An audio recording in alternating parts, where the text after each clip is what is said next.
Social মিডিয়াতে খুব সুন্দর সুন্দর কথা বলে বাচ্চা ছেলেদের ব্রেন ওয়াশ করছে। তারপরে তাদেরকে নিজের জালে ফাঁসিয়ে এবার চলছে টাকা ইনকামের রাস্তা। 500 টাকার মেডিসিন 5,000 টাকায়, 10,000 টাকায়, 15,000 টাকায় বিক্রি করছে। তো আমি সেই সব ছোটো ছোটো ভাইদের বলবো, যারা তোমরা এইভাবে বড় বড় খেলোয়াড়ের কাছে প্রতারিত হচ্ছ, তারা যেমন সোশ্যাল মিডিয়াকে হাতিয়ার করে নিজেদের ব্যবসা করছে, তোমরাও এই ধরনের ভিডিওগুলো এবার ছাড়ো। হোক না তোমাদের কম ফলোয়ার থাকুক, কম ভিউজ থাকুক, কিছু মানুষ তো জানতে পারবে যে এরা কত বড় ধরনের চিটিংবাজ।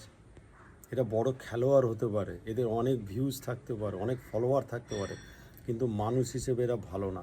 এরা এখনও সেই চিটিংবাজ মেন্টালিটি নিয়ে চলছে এবং এদের টার্গেটই হচ্ছে সোশ্যাল মিডিয়াতে ভালো ভালো কথা বলে বাচ্চা বাচ্চা ছেলেদের যারা নতুন এসছে এই প্রফেশনে, ফিটনেস লাইনে, তাদেরকে ফাঁসিয়ে টাকা ইনকাম করা। কারণ এদের না জিম আছে, না কোথাও এরা চাকরি করে।